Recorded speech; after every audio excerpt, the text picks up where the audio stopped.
Biden and G7 leaders will endorse a global minimum corporate tax of at least 15%. President Joe Biden and G7 leaders will jointly endorse a global minimum corporate tax of at least 15% on Friday, according to a White House fact sheet. They will also announce an agreement on new tax that is linked to the places where companies make money rather than where they are headquartered. The new tax would replace the patchwork of digital services taxes that some countries have imposed upon the biggest American tech companies. Washington. President Joe Biden and leaders of the G7 groups of nations will publicly endorse a global minimum corporate tax of at least 15% on Friday, one piece of a broader agreement to update international tax laws for a globalized digital economy. The leaders will also announce a plan to replace digital services taxes, which targeted the biggest American tech companies, with a new tax plan linked to the places where multinationals are actually doing business rather than where they are headquartered. For the Biden administration, the global minimum tax plan represents a concrete step towards the goal of creating what is called a foreign policy for the middle class. This strategy aims to ensure that globalization and trade are harnessed for the benefit of working Americans, and not merely for billionaires and multinational corporations. For the rest of the world, the GMT is intended to end the tax-cutting arms race that has led some countries to cut their corporate taxes much lower than others in order to attract multinational companies.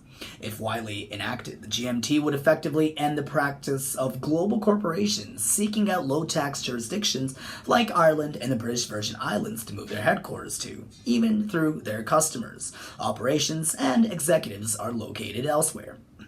The second major initiative Biden and G7 leaders will announce Friday is a plan they are actively considering to expand the International Monetary Fund supply of special drawing rights, an internal IMF currency that are available to low-income countries.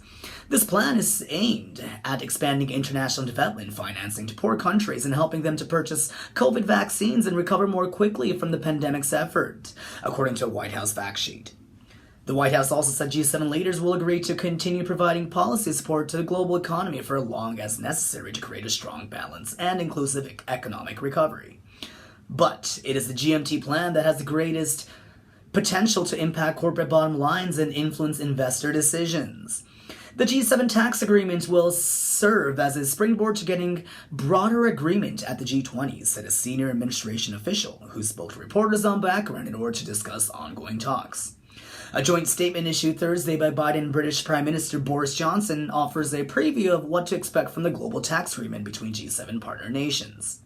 We commit to reaching an equitable solution on the allocation of taxing rights, with market countries awarded taxing rights on at least 20% of profit, exceeding a 10% margin for the largest and most profitable multinational enterprises, the statement said. We also commit to a global minimum tax of at least 15% on a country-by-country basis. As part of this agreement, we will provide for the removal of all digital service taxes and other relevant similar measures on all companies. The removal of digital services taxes, a patchwork of country-by-country taxes that specifically targeted the biggest American tech companies, represents a real victory for the United States. Analysts say the removal of these taxes and an end to the looming threat of new DSTs would add a level of certainty to the international tax system that would ultimately benefit big tech companies in the long term, even if a new global minimum tax raise cost in the near term. Once the G7 leaders adopt the GMT proposal, the next stop will be to win support for it among the G20 nations, a diverse group of economies that include China, India, Brazil, and Russia. G20 finance ministers and central bank governors are scheduled to meet in Venice, Italy, in July. The IMF funding proposal and the international tax plan are both expected to be high on the agenda. It's unclear at this point whether the GMT plan will win the support of the 19 member nations and the European Union. Details of the plan have yet to be hammered out, and some of the G20 countries keep corporate tax rates relatively low in an effort to lure business. Much of the groundwork for adopting a GMT has already been laid by the Organization for Economic Cooperation and Development, or OECD, which released a blueprint last fall outlining the two-pillar approach to international taxation. The OECD Inclusive Framework on Base Erosion and Profit Shifting, known as BEPS, is a product of negotiations with 137 member countries and jurisdictions. One pillar is a plan for the countries to collect taxes from multinational corporations based on share of what companies' profit derived from a particular country's consumer.